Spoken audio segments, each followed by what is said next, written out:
So what exactly are racially restrictive covenants? Racially restrictive covenants are contract agreements that prohibit any purchase, sale, lease, or occupation of a particular group of people based on their race. Here we can see an example of what a racially restrictive deed in a covenant would look like. In this documentation, it states no property in said edition shall at any time be sold, conveyed, rented, or leased in whole or in part to any person or persons not of the white or Caucasian race. In fact, former President George W. Bush's home he purchased in 1988 had a racially restrictive deed in its covenant stating white persons only, excluding bona fide servants of any race.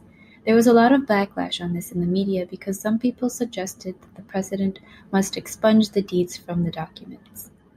Today's covenants are unenforceable by the law. Most of the time, prospective buyers are not even aware of such restrictions until after the home is bought.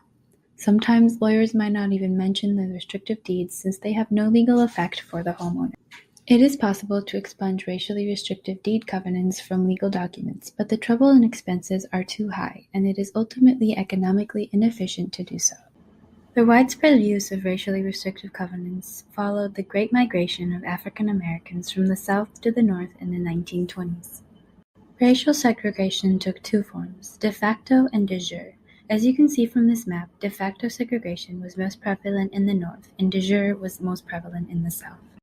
De jure laws prohibited racial mixing. In the South, the de jure laws were a set of laws where all whites and people of color had equal but separate accommodations such as schools, toilets, hospitals, and in this case, places that they could live.